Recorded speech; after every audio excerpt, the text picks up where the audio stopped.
Chicago, Illinois, the city where the Big Ten was founded more than 125 years ago. The historic epicenter of the nation's foremost athletic conference. And for the next week, the focal point of the Big Ten world. It is Tourney Week from the city of big shoulders. And we welcome you in Big Ten today. We are presented by Gatorade. It is fabulous to have you with us on this Tournament Week Monday. Dave Revson, Raphael Davis, and Trey Demps. Fellas, I was walking around the city today. I sniffed gently, and I smelled anticipation in the air. It is going to be fantastic. It's hard to put yesterday behind us. Yep. Right. Because that was a crazy day, but man, I'm excited about this tournament. It's the best time of the year for college basketball fans. It's the best time to cover the sport. I've been looking forward to this moment all season long. This is the first Big Ten tournament in a long time where I really strongly feel 1 through 13 can win it. And it's the thing where Purdue can win it. Ohio State's been struggling all year, but they have the talent to win it. Should be a fun week. Yeah, Ray, I'm calling it right now. I think a team from Wednesday is going to get to Saturday. Like, that's how I feel. You look at Wisconsin, you look at Ohio State, even a team like Nebraska. I mean, that's how much parity there is in this league. Had to bust out the yellow tie today for championship week, gold tie, excuse me. But, yeah, this is going to be a fun week, man, in the Big Ten Conference. It is going to be tremendous. Cannot wait. And, yes, parity reigns supreme, as we certainly saw yesterday, as we've seen throughout the year. We finally got that Big Ten tourney bracket. That is our big story today. And we take a look at how it played out. A wild Sunday. It started with only 3 spots wrapped up for the tourney. And Purdue ends up the 1 seed for just the second time ever. That was secured earlier in the week. Northwestern is the 2 seed. That is far and away the best spot they've ever had. Indiana and Michigan State, the other 2 double byes. Tourney, of course, starts on Wednesday. Perennial powers, Ohio State and Wisconsin, going head-to-head. Going to be followed by Minnesota and Nebraska. So we thought the best way to approach this would simply be to go through every team, 1 through 14, not necessarily in order, although we'll start with the top seed in Purdue, and just get your guys' thoughts of kind of where they stand heading into the tourney, what they need to do to play well here, maybe NCAA tournament implications, kind of whatever relates to each team. Raphael, as the resident Boilermaker, we will let you lead things off with the top seed in Purdue. Yeah, you got to start with the Big Ten champions, the Purdue Boilermakers, and Zach Edey, probably going to be National Player of the Year, Big Ten Player of the Year, averaging 22 and 13 on the season. But none of that matters anymore. It all goes out the window. Purdue is now 0-0. It's a new season. If they can go on and win the Big Ten tournament, have a deep run in the NCAA tournament, make a Final Four, this could be a team where you remember Zach Edey as one of the better Purdue players of all time, and I think that's what he wants. Yeah, I remember we had a conversation on air about how I felt like it would benefit Purdue potentially to lose some games in the middle of the year. You said 1. I said a couple. I recall you saying 1. 1 or 2. And that's what happened. You know, this team went through some adversity, which I feel like is great. And now what I love going into the Big Ten tournament, they're fighting for a number 1 seed in the NCAA tournament. Yeah. I mean, with UCLA, when you look at it. And I just love the fact that the way that this team is playing on both ends of the floor, I think guys are a little bit more confident on the offensive end, being able to make plays kind of out of scratch sometimes. You talk about Matt Painter and all the good sets that he runs, as you know, Raphael, and their ability now to kind of get to those quick hitters, because teams are going to continue to try to pressure them, take them out of their offense. Then on the defensive end, too, I mean, this isn't a team that forces a lot of turnovers, but I liked what I saw against Illinois. They were scrappy. Brandon Newman really set the tone defensively, picking up Terrence Shannon Jr. full court. So I really like where this team is at with the adversity that they went through, the way that they bounced back to win the Big Ten regular season. I really like where the Purdue Boilermakers stand right now. Yeah, one thing that they've got to switch up, they got to change and get better at is shooting the ball from deep. Yeah. Over the last 6 games to finish the season, they were 29 for 111. And I'm not the smartest guy, so I'll use my calculator. That's 26% from three-point range. That's not good enough in March, because in March, guards win you games. And Fletcher Lawyer, he was playing at a freshman of the year rate at one point in this season. He's really been struggling as of late. The legs get dead as freshmen. They run into that wall. Over the last 6 games, he's only been averaging 7 points a game, 31% from 3, and just 31% from the field, and just 4 for 20 from 3.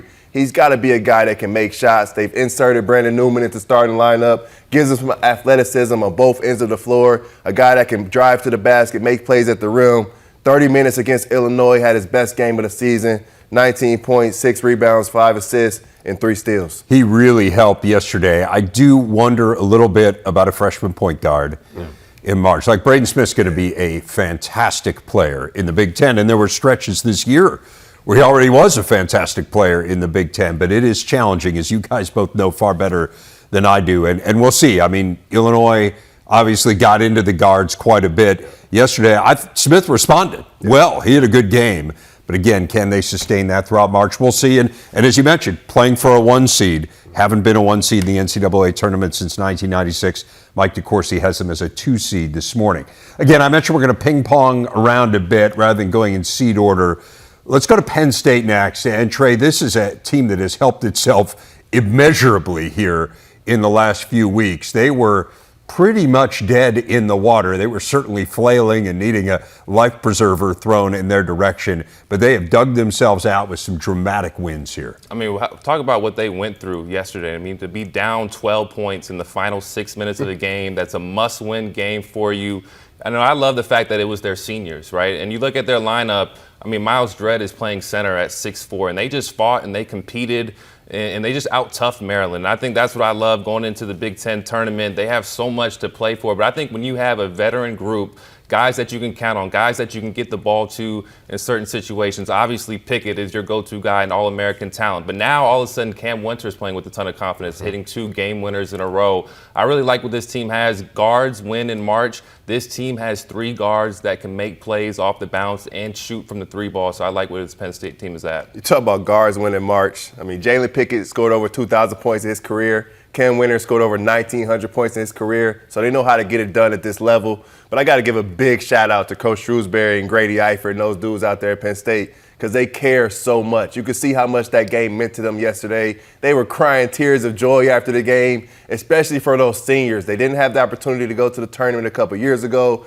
They stuck with it. They stayed at Penn State. They trusted Coach Shrewsbury to get the job done, and now they have a chance to really go into the NCAA tournament. And I like their draw. They've beaten Illinois twice already this season. They know what to expect. You get Northwestern that next game, they've beaten them. And say they get Indiana, they've beaten them as well. So they got to feel confident going into this one. But like you said, Trey, it's all about the seniors. First half against Maryland, they go 1 for 8 from the field. When you take out Jalen Pickett out of that group, you go Lundy, Dredd, Winter, and Funk, 1 for 8 from the field, 3 points. In the second half, they go 12 for 17, 33 points. That was the big change in the game. And I really liked the draw, too, because of the fact that where is Penn State at the weakest? Is in the center, at the interior position. You look at the Illini, they play Coleman Hawkins a lot of times at the 5. And then you look at Northwestern as well. Matt Nicholson is a force down there, but he's not a guy that's going to score in the low post. So I think this Penn State team definitely has a chance to make a run here in the Big Ten tournament. Mike DeCourcy had them as his second to last team in the NCAA tournament as of this morning. So a win would certainly help against Illinois. We mentioned they've gotten some good wins here down the stretch, including one over Northwestern.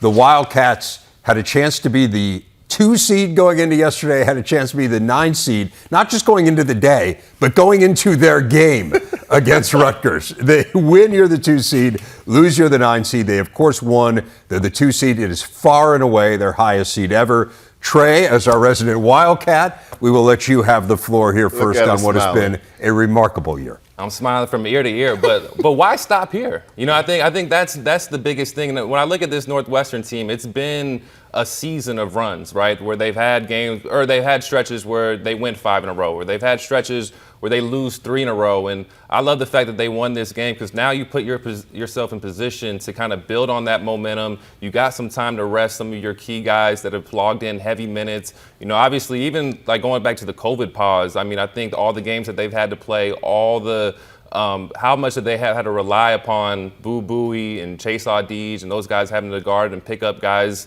you know, all season long. I just look at themselves in a perfect position potentially to win this thing because you look at the fact that this is a record-setting season, right? You got 12 wins on the season in the Big Ten play. That's been a record-setting thing. Beating 4 ranked teams in the Big Ten, that's a record-setting. Why not go win the Big Ten tournament, then put yourself in position to get a 6 seed or a 7 seed potentially? Then all of a sudden, now you're talking about maybe playing into the Sweet 16. So I think you got to just keep going, not be satisfied with what you've done. And what I like about Northwestern is, Boo Buie has grown a lot this season. Should be first team All Big Ten, but the growth of everybody else. You look at Brooks Barnheiser, Boo Buie didn't have his greatest half in that game against Maryland. I mean, that game out there. But you get Rutgers, against yeah. Rutgers, you get Chase Aldee struggled in the first half as well. But Barnheiser really kept him in the game. He was making big shots, had 8 points in the first half. Over the last 4 games, he's been in double figures, averaging around 14 points. The growth of Nicholson, 10 points in the game, all of them dunks. I love how their role guys know exactly who they are. They know what to do on the offensive end. And then on the defensive end, they just play as hard as they can. But when you get your role guys clicking at the right time of the season, when your stars are struggling, you're still able to win role games, that's a great sign going into the tournament. They have 7 quad 1 wins. They have 7 road wins. The only other power conference teams that can make that claim, Alabama, UCLA, Kansas, and Xavier. Wow. This is a pretty good list to be on. And think about this. Those other 3 teams that got double byes, they're undefeated against those 3 teams. They are 4-0 against that collective group. A good chance they will play Illinois on Friday. The Illini open with Penn State. They almost posted a remarkable come-from-behind win over Purdue. What do you make of Illinois, a team that at its best we have seen can be really good, and at its worst is still formidable, but not nearly at that level? Just consistently inconsistent all season long, but we've been saying that this team will be way better in a tournament setting. Yep. They got big wings. They can go out there and defend. They can run up and down. Terrence Shannon feels like a tournament-style player. I mean, you think about it, Big Ten tournament, NCAA tournament, it's just the AAU tournament in a sense. And these guys are more of AAU-style players, and they have a lot of them, and they're about buckets. Multiple guys on this team can go and get you 20 points on any given night, and that's what you need for a tournament style. I love the fact that you mentioned that AAU style of ball, and I think it's even gotten to a greater length with the fact that the uncertainty of Jaden Epps, right? And so this team is really playing without a true point guard. But I love the way that they played in the second half against Purdue, muddied up the game. Sincere Harris, Ty Rogers, those guys give you incredible energy off the bench, are able to mix it up, able to press you, get into you, make you feel uncomfortable. Because when I look at a tournament setting, you got to be able to switch up the way that you play sometimes, right? There's certain moments where a team feels really comfortable offensively. They're able to get into their actions. But Illinois has the special ability to switch it up mid-game and be able to kind of muddy up the game, get points in transition. You mentioned Terrence Shannon Jr. Matthew Myers, another guy that is a tournament-style player that can get hot as any player in the league. So I really like where this Illini team stands right now. They could use some more wins. I mean, they have 2 quad 1 wins. The quad 1 wins are really good. I mean, they're UCLA and Texas. They're obviously clearly in the tournament, but were they to make a nice little run in Chicago, they would certainly enhance their seed. And again, a strong possibility you get Illinois and Northwestern on Friday night in the United Center. With apologies to Willis, it will always be the Sears Tower to the natives. What for many years was the world's tallest building, dominating the great skyline of the city of Chicago. Tourney will be in Minneapolis for the first time next season. The women were there this year, and it was Iowa that reigned supreme. The Hawks winning the tourney for the second straight year. They pounded Ohio State 105-72 yesterday. The 105 points, the most ever in a women's title game. Caitlin Clark posting a triple-double that included 30 points and 17 assists, which gets us to our big stat brought to you by Gatorade. Clark's feat is the first ever triple-double in the women's tourney title game, just the third in the history of the Big Ten tourney overall. Clark now with 10 career triple-doubles, including 4 this season. As we continue to look at the men's tourney, let's go to the Hawkeye men. They missed out on a chance for a double bye yesterday after falling at home to Nebraska. They are the 5th seed, defending tourney champs. This is an Iowa team that, again, as we've talked about with Illinois, and I think as we can talk about with many teams, like when they're good, particularly offensively, they are really, really good. What are you watching from them here in Chicago? Yeah, I'm watching for Payne Sanford. When Payne Sanford is hot, it makes Iowa one of the toughest teams to guard in the entire country. You got an NBA player in Chris Murray. You know, he can get you 20 and 10 any given night, and they're the reigning champs. So they've been able to win 4 games in a row. They know what that feels like. They know the stress that it takes to do it. Rebrach is one of the best big men across the conference.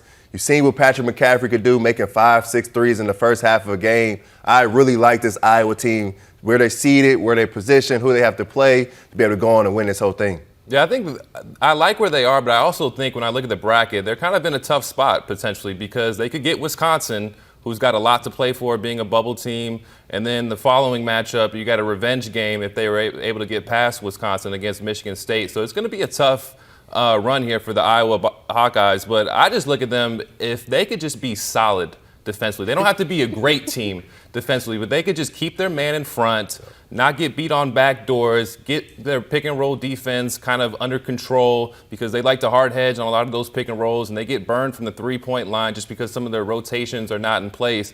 I really look at this team as a team that could potentially make a run in the Big Ten tournament, but then also in the NCAA tournament as well, just because of how, like you mentioned, how good they are on the offensive end, how many guys that can be knockdown shooters on the offensive end. You mentioned McCaffrey, Sanford, even a guy like Diggs coming off the bench, Connor McCaffrey. They have so many shooters on the offensive end, and I think in the NCAA tournament setting or in the Big Ten tournament setting, that bodes well for you. And I think Tony Perkins, he just got to keep going to the basket. He's got to be a guy to get to the free throw line 7-8 times a game, 10 free throws against Indiana, against Nebraska yesterday, 0 free throws. He's a guy that can put the ball in the basket, put pressure on the back line, so Iowa doesn't have to rely on so many three-pointers. Trey, you were talking about it. I mean, these opening matchups here potentially are challenging, right? Wisconsin swept them. Even if Ohio State were to win that game, Ohio State beat them this year too, so certainly not easy for Iowa. It's never going to be easy in the Big Ten tourney, but a team that won a couple great games last week, that incredible come-from-behind win over Michigan State, and then beating Indiana as well, pounding Indiana in Bloomington.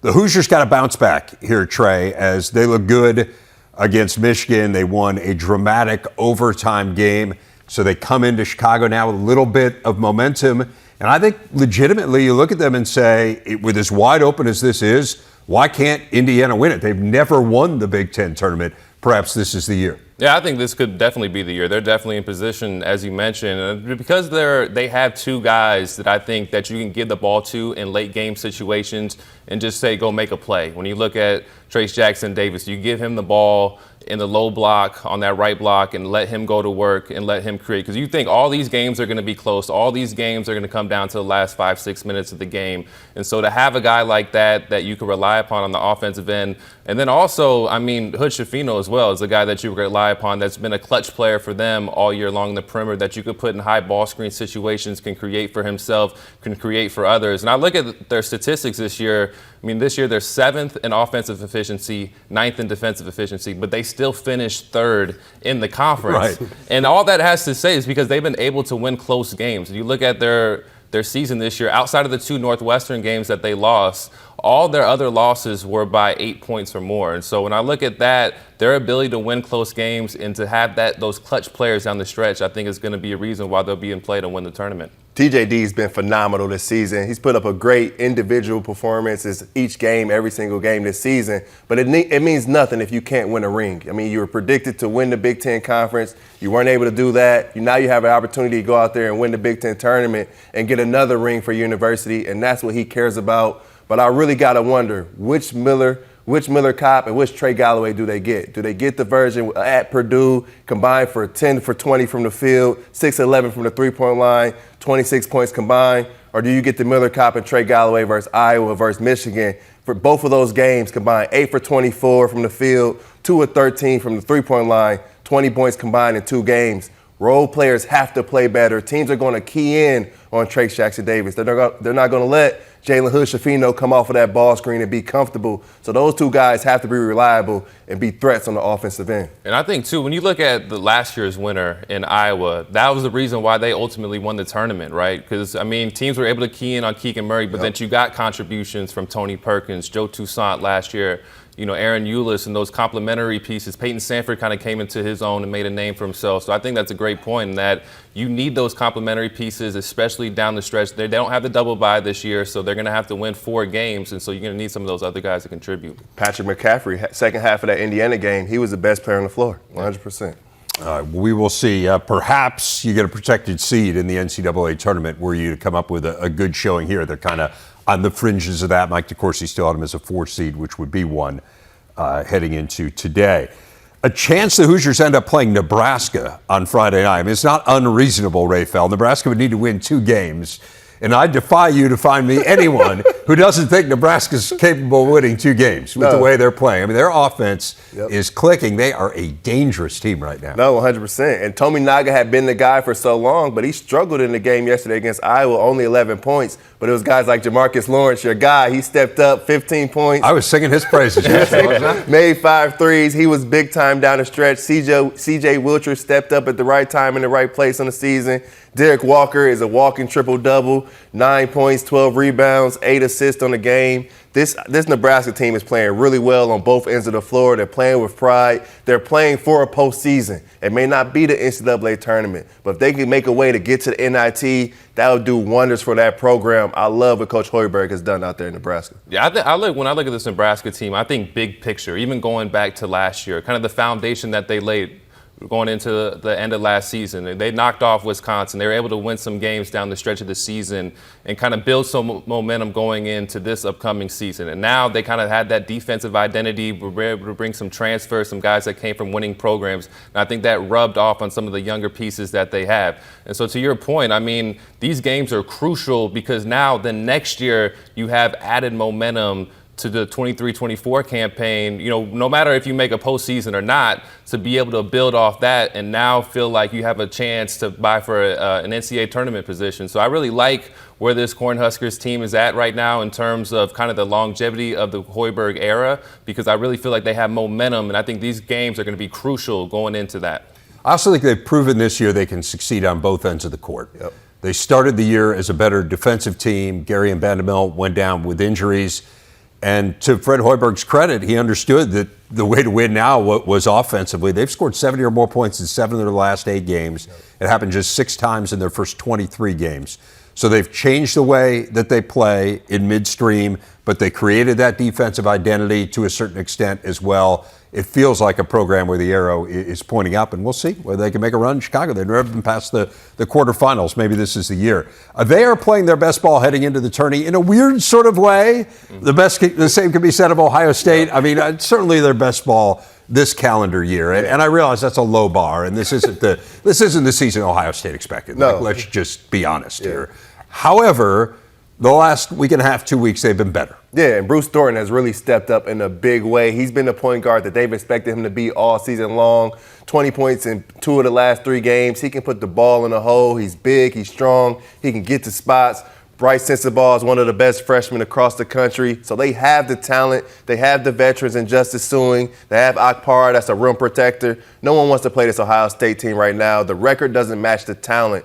Sometimes they get in games and they get stuck and the ball doesn't move. Yep. But they've learned how to grow through it and keep that ball moving. They're making shots. I can see this team making it to Saturday as well. Yeah, I mean, I go back to the game that they got blown out against Purdue. I mean, you look at the box score, 55-80. You know, it doesn't tell the whole story. I think that was where kind of their season, in a sense, turned around in terms of just playing better basketball. Yeah. And I think Chris Holtman has done a really good job of just getting guys, as you mentioned, to move the basketball, get player movement, get body movement, not be a team that's just so dominant with the isolation basketball. And I really love their young pieces, especially Roddy Gale Jr., a guy that is a great athlete, a guy that's going to continue to get more confident on the offensive end. I think these minutes in a tournament setting are very valuable because you can't imagine an Ohio State team is not going to be in a postseason 2 years in a row. Then Akpar as well. I mean, his development over the course of the season, his ability to alter shots at the rim, be a rim protector, he's getting more comfortable on the offensive end. I look at those young pieces, and I really like what they have, and I like the fact that they're able to play in a tournament setting where they have a chance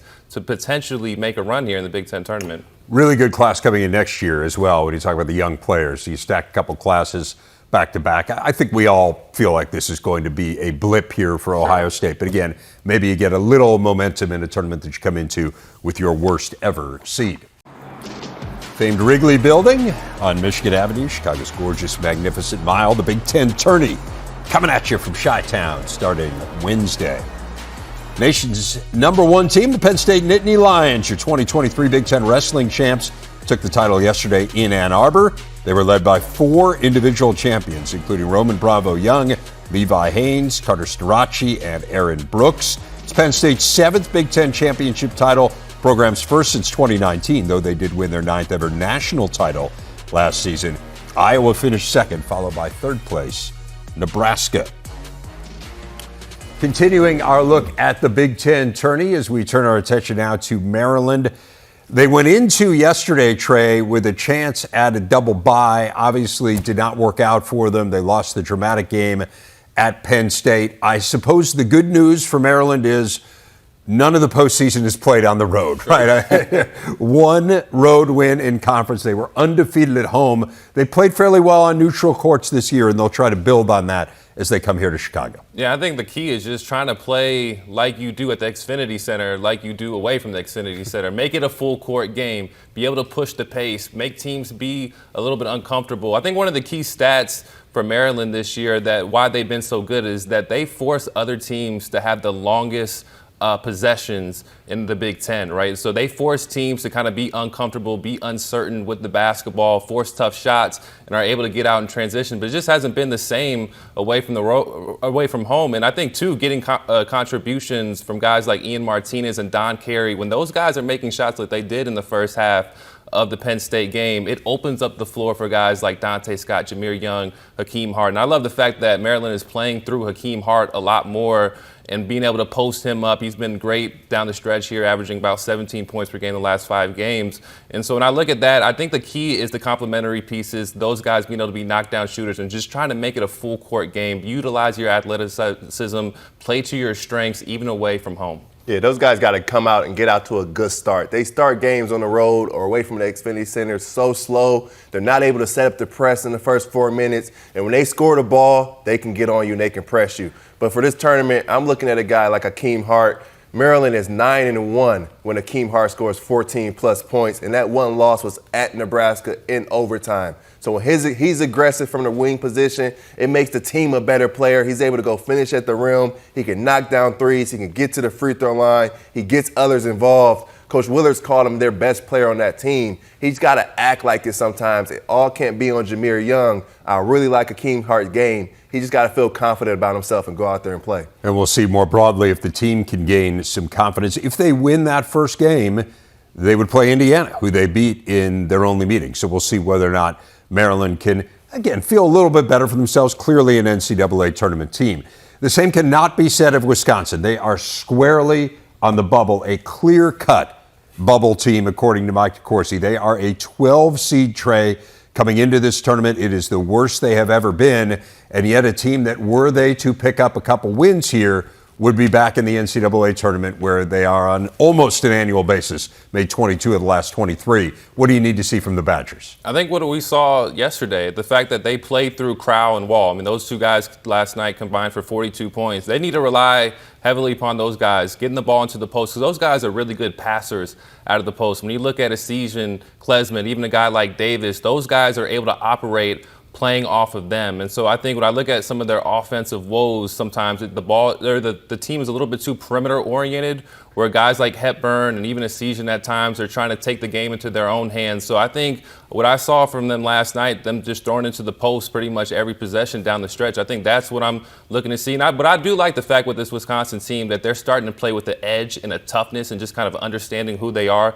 They want the game to be in the 60s or even potentially the 50s. They don't want to shoot out. So I think they're starting to find their identity a little bit on both ends of the floor. I agree. I was going to say the same exact thing. They got to approach the tournament and approach this game exactly how they did at Minnesota. Go inside to the big fellas and let them eat. You talk about Steven Crowell, Tyler Wall combined for 42 points, 14 rebounds, and it was a good 42. 17 for 24 from the field, 8 of 9 from the free throw line. Those are their horses. They got to throw the ball inside and play off of those guys. Tyler Wall has got to be aggressive, get to the basket, get to the free throw line, feel good about it. Chucky Hepburn has just got to take good shots. He takes so many tough twos. He's got to be able to move the ball a little bit, take the open ones, late in shot clock, go get a basket. I like this Wisconsin team, but it all starts with those two big fellas inside. Both of them should be able to get double-doubles each night out, but I like how they performed at Minnesota. And that has been so difficult this year. I mean, to get the ball inside, they're one of the worst two-point percentage shooting teams in the country. But to your guys' point, 48 points in the paint yesterday against Minnesota. Mike DeCourcy had them as an 11 seed this morning. One of the last 4 teams in, that would put them in Dayton. Again, can you win a game or two and solidify that? The team they beat yesterday, Minnesota. It's been a long year, but again, down the stretch here, a few signs of life. They're still playing for something. I look at Dawson Garcia, I look at Jamison Battle. They cannot sell the season in because these guys are trying to be professional basketball players.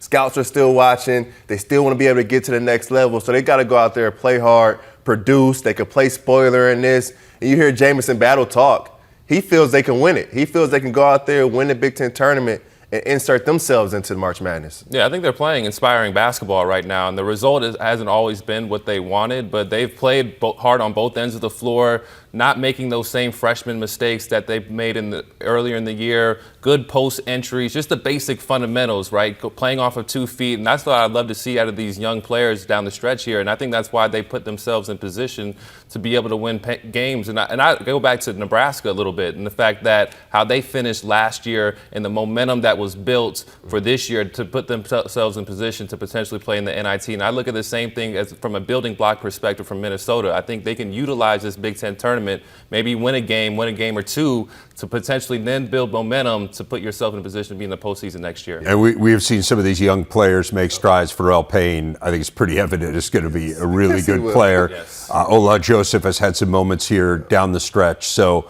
can that young core start to build here for Minnesota? And as you guys say, who knows? It's the beauty of it. You play Nebraska here. Right. It was a reasonably competitive game when they played last week. I mean, truthfully, Nebraska led start to finish, but who knows? Again, this is the beauty of it. You're playing with house money, and you see whether or not you can get it done. One of the more distinctive features of the great city of Chicago, the L trains rumbling through. Blue line to Damon, green or pink line to Ashland and Lake.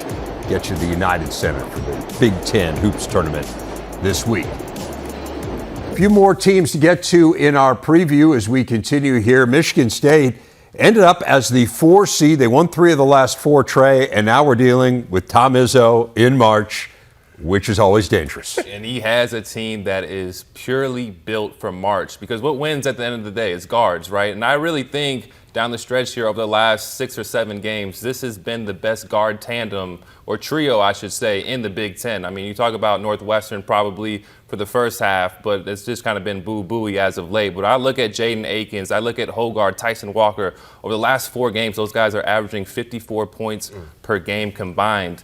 And they can beat you in a variety of different ways, too, from the guard position. High ball screen situations with A.J. Hogard. Tyson Walker is able to take you off the bounce and be able to ISO ball. Jaden Akins is able to get out in transition and get some easy baskets. Has become a red-eye shooter on the offensive end. And I love the fact that you can rely on Malik Hall and Joey Hauser. You could throw the ball into the paint and ask for those guys to get you a bucket on the offensive end. So when I look at this team from an offensive perspective, Tom Izzo's been hard on them on the defensive end. He hasn't been happy with them, but I really feel like this team, because of their offensive firepower, is built for March. They are shooting the lights out from 3. Over the last 4 games, they are shooting 58% from 3, and they've made 49. So they are making shots at a high level. I look at Jaden Akins, his maturation through this season. Started out with the injury. You hear Coach Izzo in the offseason say, this is our best guy. He's the most talented guy on the roster. Last 3 games, he's been showing it. 17 points a game in the last 3, 12 for his last 17 from three-point range. He's a guy that you can get him the ball. He can get you a bucket.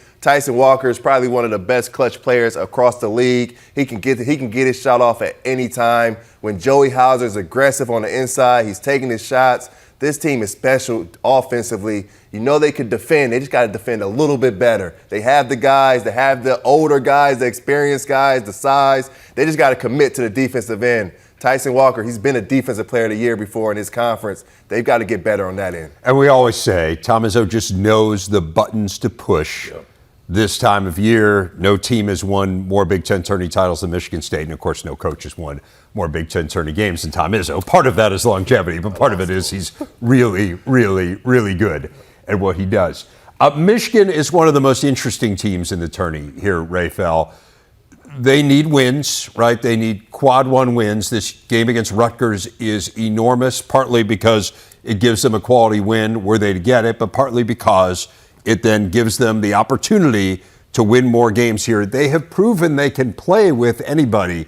They just need to chalk up some more wins here. It's the most important game of the season. They've got to approach this game as such, and they've got to feed Hunter Dickinson the basketball for 40 minutes straight. They've got to have him getting touches almost every possession or every other possession and let the big fella eat. Too many times throughout this season, They get a lead, and then they go away from them, and the next thing you know, you see Hunter Dickinson floating out to the three-point line, starting to pick and pop. They've got to make a consistent effort to get him the basketball. Kobe Buffkin's been great, averaging 23 points the last 3 games, but I really think they got to feed Hunter Dickinson and play off of him. Even down the stretch against Indiana, Indiana was going to TJD, letting him make every decision, whether scoring for himself, creating opportunities for others. In Michigan, they could not get Hunter Dickinson the ball on the block. Even the last possession of regulation, they just couldn't get it to him. They got to find a way to be able to get the big fella the ball and let him go to work. It's a must win. They got to act like it. I think one of the reasons why they've kind of struggled to get him the ball is because earlier in conference play, they really had success down the stretch playing a two-big lineup with Terrence Reed and Hunter Dickinson. But I think over the course of the last few weeks, teams have kind of started to figure out how to play that. They've been able to clog the paint just because Terrence Reed just isn't quite the shooter and can't stretch the floor. And so I think Juwan Howard is going to make that adjustment down the stretch if they're going to get into a close game, which I'm sure they will in the Big Ten tournament. And so I look at the fact that you could put a guy like Joey Baker in there or Williams or just somebody else who can stretch the floor, who can be able to allow Hunter Dickinson to work and be able to play one-on-one basketball, or even where that double team comes a second late and then you're able to kind of spray the ball out and get open threes. But I think one player that I'm looking at is Jet Howard. I think he needs to be more assertive down the stretch of games, right? I think I've kind of noticed a trend a little bit. It's just that, I think he wants to defer to Dickinson and Kobe Buffkin. And I think it's not that he's scared of the moment or anything. I think he wants to just play the right way. But he has to demand the basketball, I think, down the stretch of games. He's a talented player that can create off the bounce, utilize his size. He can get to the mid-range. He can hit the three. I would like to see him. I think he's going to be the key in these close games with that spread offense to be able to knock down shots and get them to the NCAA tournament. You mentioned the possibility of Michigan playing in close games. I think it's a pretty safe bet. We're talking about a team that's played 3 straight overtime games for the first time since 1980. They have just 3 quad 1 wins, guys, 3-11 against quad 1. It is tough to make the tourney from that spot. They're out, according to Mike Corsi, as of now. But I think in watching them play here down the stretch, it is very evident they can play with those kinds of teams, that they're just going to need to beat some of them. What about Rutgers? Again, that's the first game for Michigan, taking on the Scarlet Knights, the opening game on Thursday. They are struggling. They have lost 6 of 8 here, Trey, without Mawat Mag. It would probably behoove them to win this game. They're still in the tournament, but they're clinging right now. And the NCAA Selection Committee doesn't look at kind of how you're playing down the stretch anymore. There used to be kind of this notion of the last 10 games. They don't do the last 10 games anymore. A game in November means the same thing as a game in March, unless you have a key injury. And Rutgers does have a key injury right now without Mawat Mag. Little concerned about what we've seen from them. Yeah, I think their offense has affected how hard they play on the defensive end. It's hard as a player when you go through those scoring droughts. And you kind of see, when you watch the games, you see on the ticker so many times, that Rutgers hasn't scored they got 0 field goals in the last 7 minutes, or they only had 4 points in the last 8 minutes. I feel like that's kind of a common theme for this Rutgers team. So I think it's just a matter of confidence and being able to make shots. I think Paul Mulcahy has to be able to get his confidence back. I think in a new setting, playing in an NBA arena, I think this is a great opportunity for him. Get to the post, get back to what made you good. Had that two-mate game between him and Cliff Amore. I think Derek Simpson's also another guy that can bring a spark off the bench and provide a scoring punch as well and be aggressive. But I just think it's about confidence, being able to knock down shots, because then you can set up that press. Then you can get to your pressure. But if you're constantly not being able to make shots on the offensive team or on the offensive end, now teams can get the rebound push and play against a non-set defense. So I think offense is the key for this Rutgers team. Yeah, you never want to single just one individual player out, but it starts with Paul Mulcahy. But it sounds like you're about to do that. 100%. Paul Mulcahy was so good at Madison Square Garden in that second half against Michigan State. 17 points, helped them win that game, took it over in a sense. But over the last 6 games, he's only averaged 5 points a game at 27% from the field, and he's not being aggressive. He got to get to that post, like you're saying, get to the rim, make plays at the rim, and that will help create for everybody else. Because now it's at the point he gets the ball down there, everyone in the gym knows he's looking to pass. He's got to look to score a little bit. Caleb McConnell, 6-year guy, he's got to be able to score on the offensive end. Against Northwestern, only got 2 points, 1 of 6 from the field. Those 2 guys have to lead the way. Caleb Spencer's a guy, he can make shots at a high rate, but you don't necessarily want the ball in his hands all game. Derek Simpson's been great. He has the wiggle off the dribble to be able to get in the paint and make plays for everybody else. But I definitely think it starts with their leader, the heart and soul of this team, which is Paul Mulcahy. Don't want to be doom and gloom about Rutgers, right? I mean, they're 9-10 against quads 1 and 2. That is really solid. That is a representative NCAA tourney resume. It would just help to get one more win make 'em here, feel just good. to get a little bit of breathing room.